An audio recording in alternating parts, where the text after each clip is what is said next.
Welcome back to express. बात करते हैं कोरोना वायरस की, जो कि हम मुसलसल ही करते रहते हैं, आपको आगाह भी करते रहते हैं। वार इसकी तेजी से अब भी जारी है, अमवात का अफसोसनाक सिलसिला भी बरकरार है।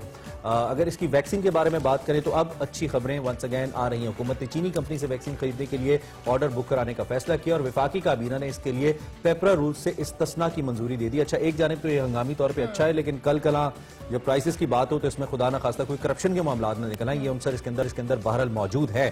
इस पर भी हम बात करते रहेंगे। और उधर रूस ने भी पाकिस्तान को वैक्सीन की फराहमी की दूसरी पेशकश कर दी है। बिल्कुल, और वैक्सीन के हवाले से कहा जा रहा है कि 91.4% ये मौसर है। और वफाकी वजीर science and technology Fawad Chaudhry निजी शोबे को पेशकश कर चुके हैं कि वो किसी भी जाती तौर पर किसी भी मंजूरशुदा आलमी कंपनी से वैक्सीन खरीद सकते हैं। इस हवाले से बात करेंगे। हमारे साथ मौजूद हैं डॉक्टर फैसल महमूद, जो कि खान यूनिवर्सिटी हॉस्पिटल ताल्लुक है उनका। डॉक्टर साहब, सबसे पहले तो हम बात करें कि ये कोविड के हवाले से और वैक्सीन के हवाले से बड़ी अच्छी पेशरफ सामने आई है। निजी कंपनियों को भी कहा गया है, गवर्नमेंट भी इस हवाले से चीनी जो कंपनी है उससे उन्होंने ऑर्डर बुक कराया है। क्या अपडेट्स हैं आपके पास?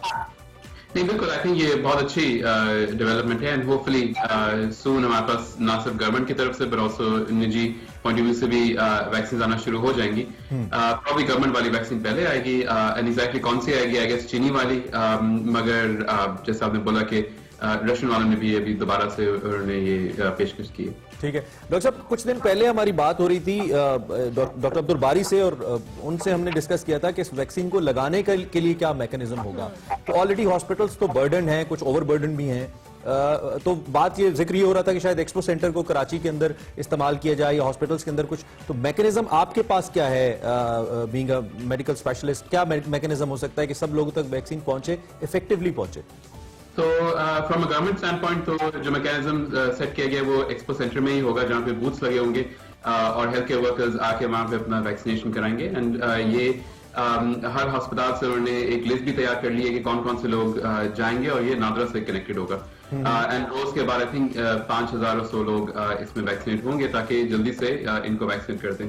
अस्पतालों के अंदर भी आई थिंक जैसे हमारे अस्पताल के अंदर हमने भी एक प्लान तैयार कर दिया है कि अगर हमारे पास वैक्सीन आती है या अगर जो लोग इस स्कीम के तहत कवर नहीं होते उनको कैसे उनको कवर करने और कैसे निशानदी करने की इन लोगों को वैक्सीन जल्दी लगानी। ठीक हो गया, ठीक है। डॉक्टर फैसल, कोविड की जो हम यूके वाले स्ट्रेन की लास्ट टाइम भी जब आपसे डिस्कशन हुई थी, तो अब तो हमारे पास जो कंफर्म बात है कि केसेस रिपोर्ट हुए हैं और सार्स कोविड-2 टेस्ट कराने के भी हवाले से जो ब्रिटानिया से लोग आ रहे हैं उनको कहा जा रहा है अब कितना खतरनाक है ये वायरस, क्योंकि इसका वेरिएंट ऑलरेडी यूके में तो इस हवाले से भी प्रॉपर इसको कवर करने की लॉकडाउन कर दिया गया है। हम पाकिस्तान की बात करें, कितना इसका खतरनाक इम्पैक्ट हो सकता है?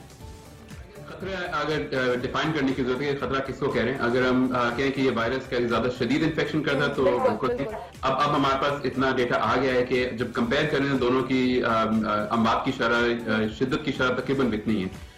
फैलाव के पॉइंट ऑफ व्यू से ये अगेन अभी तक 100% कंफर्म नहीं है, बट लगता है शायद ज्यादा फैलता है। बट एक चीज हमको याद रखने की जरूरत है, बेचारे यूके जो है वो फंस जाते हैं क्योंकि उनके पास की सर्वेलेंस थी, उन्होंने पहले इसको डिटेक्ट किया, बट इट्स वेरी पॉसिबल कि वायरस पहले भी हर जगह था। जस्ट बिकॉज यूके में पहले पाया गया इसका मतलब ये नहीं कि यूके का ही वायरस है। ठीक है, ठीक है। तो हम अगर इस मौसम की शिद्दत की बात करते हैं, अब तो सर्दी भी अच्छी खासी है, इवन कराची में भी काफी सर्दी रही है, तो उसमें कोई इम्पैक्ट आपने नोट किया है? खासतौर पर जो रिपोर्टेड केसेस हैं या फिर जो आफ्टर इफेक्ट्स हैं वायरस के बाद की सूरत हाल है, कोई फर्क महसूस किया आपने सर्दी के हवाले से? तो चक्कर ये है कि अगर फर्स्ट कहें आज एकदम से हमारी ट्रांसमिशन बढ़ जाती है, एकदम से हमारे रेट्स बढ़ जाते हैं, तो जो इसके जो नंबर्स पे जो आएगा वो तकरीबन 2 हफ्ते बाद नजर आएगा। क्योंकि अगर मुझे आज इन्फेक्शन होता है तो अलामत होते हुए टेस्ट कराते हुए तकरीबन 1-2 हफ्ते लग जाते हैं। तो अभी बहुत जल्दी टू सी के इससे को फर्क पड़ा कि नहीं पड़ा, आई आने वाले 2-3 हफ्तों में हमको आगे मिलेगा। ठीक हो गया। अच्छा डॉक्टर साहब, चूंकि वैक्सीन की भी बात की है और जो गवर्नमेंट ने, जो फवाद चौधरी साहब ने भी ये कहा कि जो प्राइवेट कंपनीज हैं वो इस हवाले से भी करें, आप इसमें जो कह लें एक स्टैंडर्ड मेंटेन करना, ये भी गवर्नमेंट के लिए बहुत चैलेंज होगा। इस हवाले से क्या कहेंगे आप?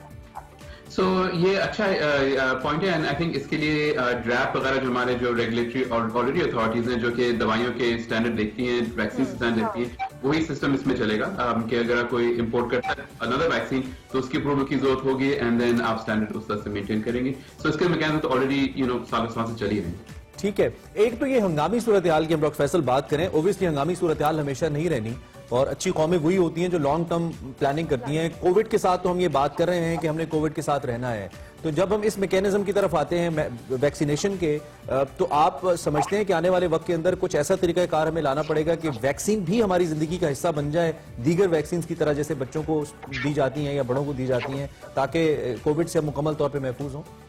बिल्कुल। सो जब हम वैक्सीन की बात कर रहे हैं, जैसे आपको मालूम है कि हम फेजेस में बात करते हैं कि पहले तो उनको हंगामी सूरत में देते हैं जिनको या फिर बहुत शदीद बीमारी होगी या वो लोग जिनको बीमारी लगने का चांस ज्यादा है, यानी कि हमारे ज़ईफ लोग या हमारे हेल्थ केयर वर्कर्स। मगर ये तो हमारे सिर्फ 7-8-9% ऑफ द पॉपुलेशन है। बाकी पॉपुलेशन को कवर करने के लिए फिर ओवर द ईयर्स फिर इनको हम लोग करते रहेंगे। शायद ये हमारे बच्चों के वैक्सीनेशन में शामिल ना हो, याद रखें ये वैक्सीन बच्चों में इस्तेमाल नहीं करते हम लोग, मगर बड़ों को एक एक करके हमको ऑब्वियसली वैक्सीनेट करने की जरूरत पड़ेगी। ठीक है doctor Faisal, thank you so much for being with us once again. आप हमें इस हवाले से आगाह कर रहे थे, उमूर वबाई उमूर के बाहर हैं अमराज के, और उनका ये कहना था डॉक्टर फैसल का कि वैक्सीन का आना खुशाइंद है, लेकिन अब ये देखना होगा कि इसके रिजल्ट्स कैसे आते हैं। With the time obviously we have to live with the COVID, so एहतियात इसके साथ आदत जो हो जानी चाहिए, और अभी एहतियात फिर हो गई है अब, और हाँ, कितनी एहतियात करनी है। ब्रेक लेंगे जी, ब्रेक के बाद हाजिर होंगे, आप देखते रहिए एक्सप्रेस।